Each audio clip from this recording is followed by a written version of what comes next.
പാലക്കാട് മണ്ഡലം സവിശേഷമായൊരു രാഷ്ട്രീയ പ്രതിസന്ധി നേരിടുന്ന മണ്ഡലമാണ്. രാഹുൽ മാങ്കൂട്ടം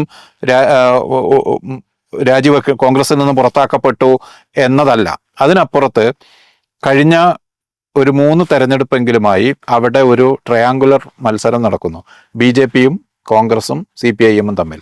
അതിൽ കഴിഞ്ഞ 3 മത്സരത്തിലും CPIM 3-ാം സ്ഥാനത്താണുള്ളത്. 2-ാം സ്ഥാനത്തുള്ളത് NDA സഖ്യമാണ്.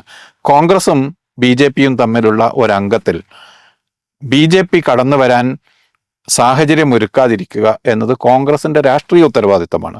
അതിൽ ഈ സ്ഥാനാർത്ഥിത്വം ഗുണം ചെയ്യുമോ എന്നതാണ്. എനിക്ക് അക്കാര്യത്തിൽ സംശയമുണ്ട്. ഒന്ന്, കോൺഗ്രസിൻ്റെയും UDFിൻ്റെയും ഒരു പ്രവർത്തന രീതി എന്നത് ഇന്റേണലി അത് കോർഡിനേറ്റ് ചെയ്യാൻ പറ്റുന്നില്ലെങ്കിൽ അത് വോട്ടായി പരിണമിക്കില്ല. പുറത്തുനിന്ന് വരുന്ന ഒരു സ്ഥാനാർത്ഥിക്ക് വേണ്ടി അത്ര ആവേശത്തോടു കൂടി കോൺഗ്രസ്സുകാർ വർക്ക് ചെയ്യുമെന്ന് എനിക്കത് തോന്നുന്നില്ല. എന്തുകൊണ്ടോ അതല്ല അതിൻ്റെ ഒരു രീതി.